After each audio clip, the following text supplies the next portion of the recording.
The morning mist clung to the waters of the Aegean Sea like a shroud, but beneath its cover, something extraordinary was stirring. 16,000 young men from the far corners of the earth were about to write their names in blood across a narrow strip of Turkish coastline. They had no idea that in just a few hours, half of them would be dead or wounded. They had no idea that their sacrifice would birth a legend that would echo through generations. This is the story of April 25th, 1915. The day ordinary farmers, clerks and laborers from Australia and New Zealand became immortal. What happened at Gallipoli was supposed to be a masterstroke, a brilliant flanking maneuver that would knock the Ottoman Empire out of the Great War and open the gates to victory. Instead, it became one of the most catastrophic military disasters in modern history. Yet from the ashes of that failure emerged something far more powerful than any tactical success could have achieved: the birth of a national spirit, the forging of the Anzac legend. But legends are born in moments of truth. And truth, as those 16,000 men were about to discover, is written in steel and fire on beaches where the sea runs red with the blood of heroes. The year 1914 had shattered the old world like glass. Europe, once the pinnacle of civilization, had descended into a mechanized hell of trenches, gas and machine guns. The Western Front had become a graveyard where nations fed their youth into the hungry maw of industrial warfare. Millions of men sat in muddy holes, staring across no man's land at other men in muddy holes, neither side able to break the deadly stalemate. But there was another front, another gamble, another chance to end the war before it consumed an entire generation: the Dardanelles, a 38-mile channel of water separating Europe from Asia, controlled by the crumbling Ottoman Empire. If the Allies could force this narrow strait, they could capture Constantinople, knock Turkey out of the war, and open a sea route to their struggling Russian allies. It was audacious, it was brilliant, and it would require an amphibious assault on a scale never before attempted. The Mediterranean Expeditionary Force assembled for this monumental task was a testament to the global reach of the British Empire. 70,000 men drawn from across the earth, seasoned British regulars who had fought in the mud of France, French colonial troops hardened by desert campaigns, Indian soldiers who had marched across the burning plains of the subcontinent, Newfoundlanders who had crossed an ocean to serve their king, and from the bottom of the world, 16,000 volunteers who had never seen a real war. Australians and New Zealanders formed into the Australian and New Zealand Army Corps, the ANZACs. These were not professional soldiers.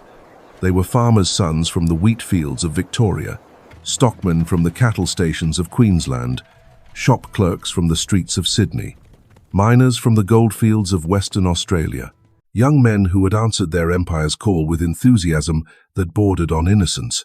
They had trained in the scorching heat of Egypt, learned to march in formation, learned to handle their rifles, learned to take orders, but nothing could have prepared them for what awaited them on the shores of Gallipoli. The plan seemed straightforward enough on paper. The British 29th Division would storm ashore at Cape Helles, the southern tip of the peninsula, and drive north to capture the heights of Achi Baba. Meanwhile, the Anzacs would land further north at a place called Gaba Tepe, seize the commanding ridges of the Sari Bear Range, and advance on Mal Tepe, which controlled the vital roadways of the peninsula. It was a classic pincer movement, designed to crush the Turkish defenders between two advancing armies. The Turks, they believed, would crumble under the assault. After all, the Ottoman Empire was the sick man of Europe, its armies demoralized by recent defeats in the Balkans. Surely these colonial troops, led by experienced British officers, would sweep aside any resistance and be dining in Constantinople within the week. They were catastrophically wrong. What the Allied planners failed to understand was that they faced not the decaying remnant of a medieval empire, but a nation reborn in the crucible of war. The Ottoman Empire had indeed suffered defeats, but those defeats had forged a new generation of leaders. Men like Enver Pasha, who had modernized the Turkish military with German help. Men like Mustafa Kemal, a brilliant young officer who understood that the key to victory lay not in grand gestures, but in holding every inch of ground with fanatical determination. The Turkish defenders knew their land. They had studied every beach, every ridge, every ravine. They had built trenches and strongpoints with interlocking fields of fire. They had positioned their artillery to turn any landing into a killing ground. And they had something the Allies underestimated: the fierce pride of men fighting for their homeland. As March turned to April in 1915, the signs of impending assault became impossible to ignore. British and French warships gathered in the harbors of the Greek islands. Transports loaded with men and supplies moved through the Aegean like a vast armada. Reconnaissance flights revealed the build-up to Turkish commanders, who quietly moved their best troops into position. The original assault date of April 23rd was postponed due to rough seas, adding to the tension that gripped both sides. In the Turkish trenches overlooking the beaches, soldiers checked their weapons and whispered prayers. In the holds of the transport ships, young Australians and New Zealanders wrote letters home, cleaned their rifles, and tried to ignore the churning in their stomachs that had nothing to do with seasickness. They were about to collide with history, and history, as they would soon learn, shows no mercy to the unprepared. Lieutenant Colonel Shefik Aker of the Turkish 27th Regiment stood on the headland at Ari Burnu at 2 in the morning on April 25th, scanning the dark waters through his binoculars. The moon cast a silver path across the sea, and in that pale light, he could make out shapes, many shapes. Ships, more ships than he could count, moving like ghosts toward the Turkish coast. His telephone call to Major Ismet was brief and urgent. The enemy was coming. After months of preparation, after weeks of waiting, the moment of truth had arrived. But the Turks were not the only ones peering into the darkness. Aboard HMS Ribble and the other destroyers of the Allied fleet, 16,000 Anzacs prepared for the most important morning of their lives. They blackened their faces with burnt cork. They fixed bayonets to rifles they had never fired in anger. They checked and rechecked their equipment with the nervous energy of men who knew that dawn would bring either glory or death. The covering force, the first wave of the assault, consisted of the finest soldiers the Anzac Corps could provide. The 3rd Australian Brigade had been chosen for the honour of leading the charge. Men of the 9th Battalion from Queensland, the 10th from South Australia, the 11th from Western Australia. These were volunteers who had left behind families, careers, and comfortable lives to serve an empire that many of them had never seen. They had trained for this moment, but training is one thing, reality is another entirely. As the first grey light of dawn began to creep across the eastern horizon, the ships moved closer to shore. The men could smell the land now, could make out the dark bulk of the ridges rising from the water's edge. Somewhere up there, in trenches they could not see, Turkish soldiers waited with loaded rifles and hand grenades. The moment was almost upon them. In minutes, these young men would leap from their boats into the surf and charge up beaches that would soon be littered with the dead and dying. They would discover that war is not the glorious adventure depicted in the recruiting posters. They would learn that courage is not the absence of fear, but the decision to advance despite it. They were about to become legends. But first, they had to survive the next 24 hours. The boats hit the water with a splash that seemed to echo across eternity. 16,000 hearts hammered against 16,000 chests as the covering force prepared to write the opening chapter of what would become the most sacred story in Australian and New Zealand military history. But something was already going wrong. The landing craft, loaded with men whose faces were blackened with cork and whose hands gripped rifles with white knuckles, were drifting north of their intended target. In the darkness, with currents stronger than anticipated and navigation more treacherous than planned, the precise military operation was already becoming a desperate improvisation. Instead of landing at the relatively gentle slopes of Gaba Tepe, the Anzacs were heading straight for a coastline that would soon earn a name that would haunt military historians for generations. Anzac Cove. The first boats scraped against the shingle at 4:30 in the morning. Before the men could even process what they were seeing, the night exploded into violence. Turkish rifles cracked from the ridges above, their muzzle flashes like deadly fireflies in the pre-dawn darkness. Machine gun fire swept across the water, kicking up fountains of spray that mixed seawater with blood. The men of the 9th, 10th and 11th battalions leaped into water that was sometimes knee-deep, sometimes chest-deep, stumbling forward under loads that would have challenged pack horses. Their equipment was soaked within seconds.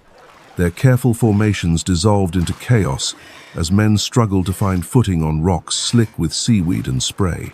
But they kept moving forward, because that's what they had been trained to do, because that's what their mates expected of them, because stopping meant dying in the surf like a stranded fish. The beach they found themselves on was nothing like the maps had promised. Instead of open ground suitable for rapid advance, they faced terrain that seemed designed by the devil himself to favor the defender.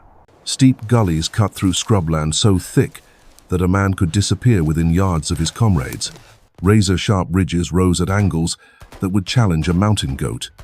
And from every vantage point, Turkish rifles spoke with deadly precision. Within minutes of the first landing, the careful military plan had disintegrated into something far more primal. Small groups of Australians and New Zealanders, separated by the terrain and the chaos of combat, began to move inland, not according to any grand strategy, but simply because moving forward was better than dying on the beach. These were men who had never heard a shot fired in anger before this morning, farmers who had spent their lives coaxing crops from reluctant soil, clerks who had measured their days in ledger entries and filing cabinets, young men whose greatest adventure before this moment had been a Saturday night in town. Now they found themselves scrambling up ravines under fire, their world reduced to the next boulder, the next fold in the ground, the next heartbeat. The Turkish response was swift and devastating. Lieutenant Colonel Mustafa Kemal, commanding the 19th Division, understood immediately what was at stake. This was not a raid or a reconnaissance in force. This was an invasion that threatened to split his defenses and open the road to Constantinople. His orders to his men would become legend. "I don't order you to fight, I order you to die." But dying, as both sides would soon discover, was easier said than done. The ANZACs, despite their lack of experience, possessed something that could not be taught in any military academy. They had the stubborn courage of men who had chosen to be there. They had the fierce loyalty that comes from standing beside your mates when the world is trying to kill you. And they had a kind of desperate resourcefulness that would turn disaster into determination.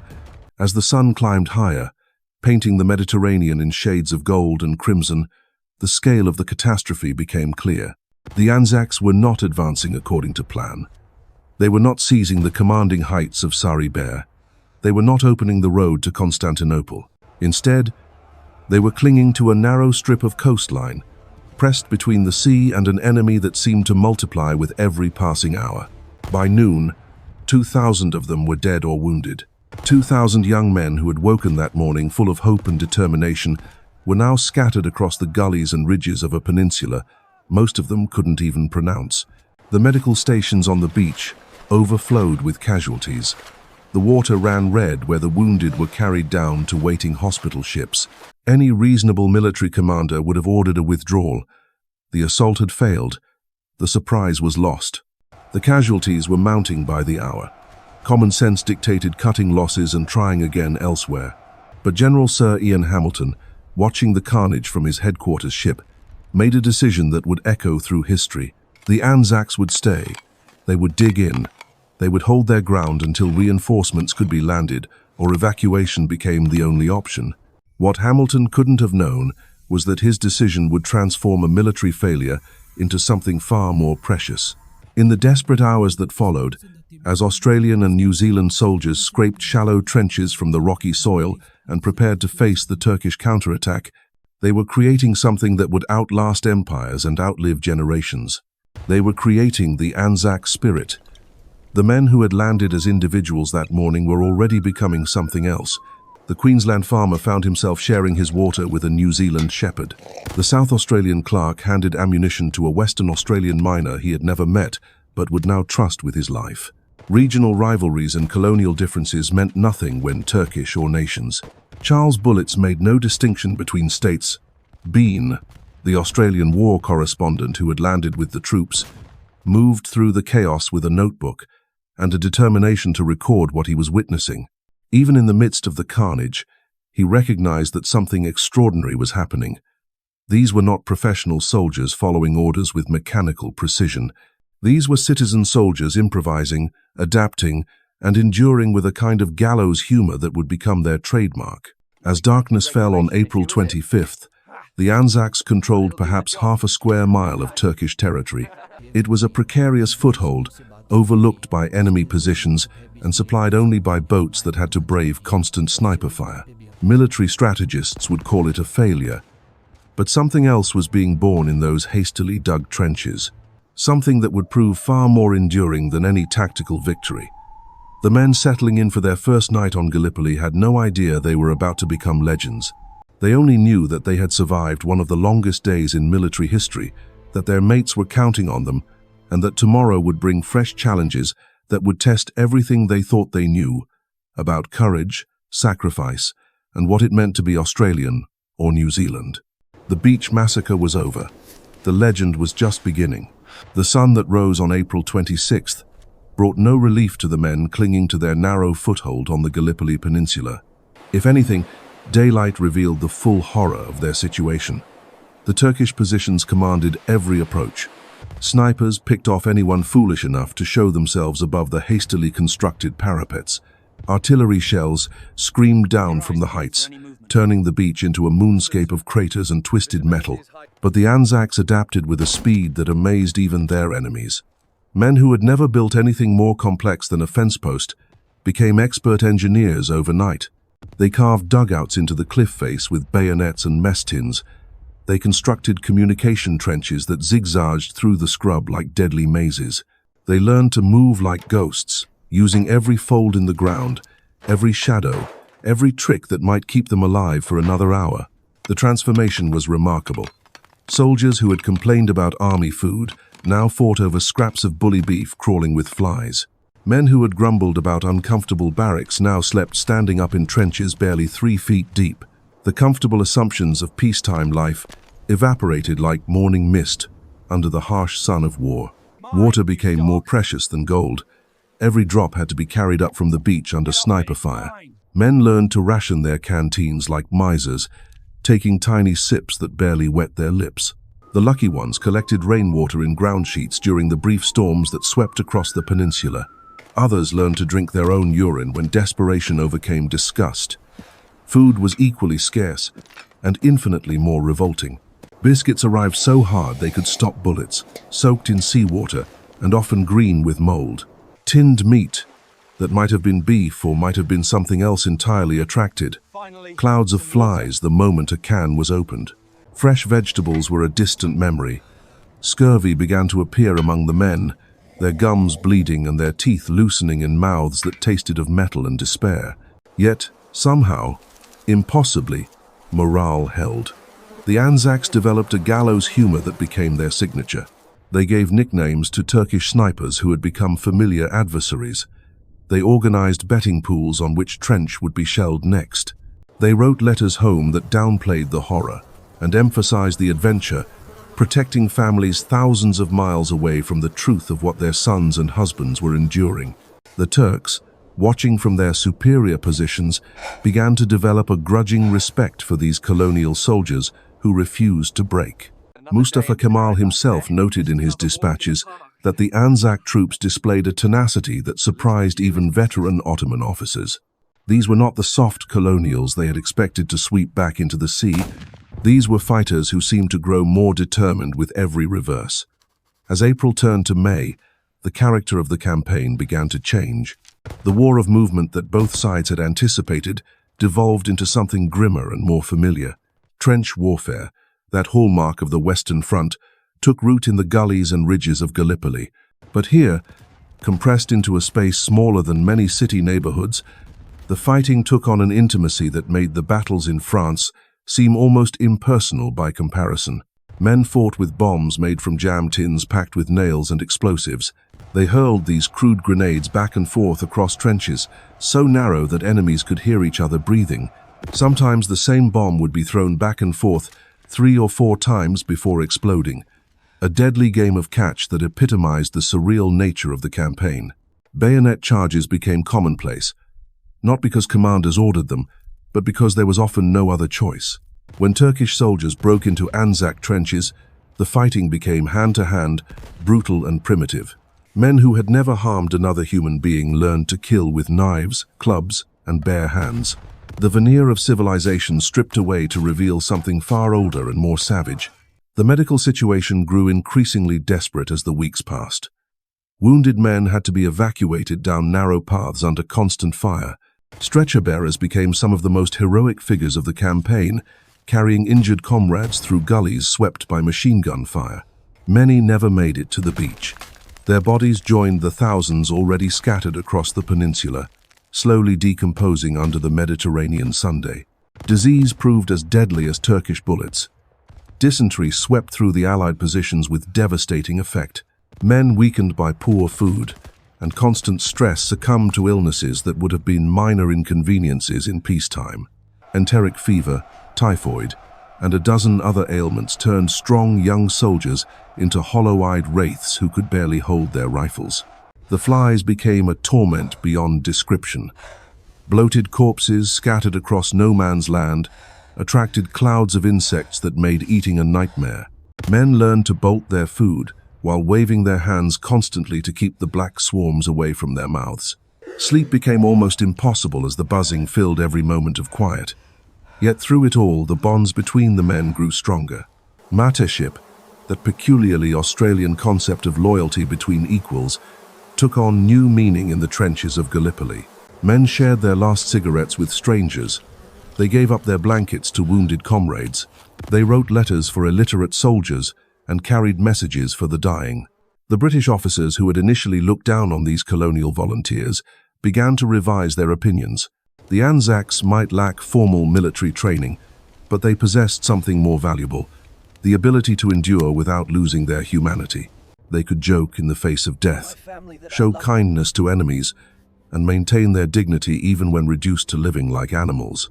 Stories began to emerge that would become part of the legend. An Australian sniper who left chocolate for his Turkish counterpart. New Zealand soldiers who shared their water with wounded Ottoman troops. Men who risked their lives to retrieve the bodies of fallen enemies, treating them with the same respect they showed their own dead. The Turkish defenders, despite their tactical advantages, were paying their own terrible price. Mustafa Kemal's division suffered casualties that would have broken lesser units. His famous order to die rather than retreat was being fulfilled with a literalness that shocked even him. Young Turkish soldiers, many of them barely out of their teens, held positions until the last man fell, but something else was happening in those Turkish trenches. The men defending Gallipoli were also being transformed by the experience. They were discovering their own capacity for heroism, their own reserves of courage they had never known existed. The Ottoman Empire might be dying, but its soldiers were proving that reports of Turkish military decline had been greatly exaggerated. By June, the campaign had settled into a routine of raids, counter-raids, and grinding attrition. Both sides launched attacks that gained a few yards at the cost of hundreds of lives. The maps in headquarters showed minor adjustments to the front lines, but the reality was far grimmer. Every advance was measured in bodies. Every tactical success came at a price that made victory indistinguishable from defeat. The Anzacs learned to live with death as a constant companion. Men developed the ability to sleep next to corpses, to eat while artillery shells exploded nearby, to write cheerful letters home while their friends bled out in the mud beside them. It was a kind of psychological adaptation that would mark them for the rest of their lives. The summer heat intensified the misery beyond imagination. Temperatures soared above 100 degrees in trenches that offered no shade and little ventilation. Water became so scarce that men fought over the privilege of licking condensation from metal surfaces. Uniforms rotted off bodies weakened by malnutrition and disease. Yet still they held. Week after week, month after month, the Anzacs clung to their precarious foothold on the peninsula. They repelled Turkish attacks with a ferocity that surprised their enemies. They launched their own assaults with a courage that impressed even the most cynical British generals. They endured conditions that would have broken professional armies with a stoicism that became legendary. The guns finally fell silent at Gallipoli on December 20th, 1915. After 8 months of hell, the last Anzac soldiers slipped away from the peninsula under cover of darkness, leaving behind their dead and taking with them something that would prove more enduring than any military victory. They had failed to break through to Constantinople. They had failed to knock Turkey out of the war. But in failing, they had achieved something far more precious. They had forged a national identity in the crucible of shared sacrifice.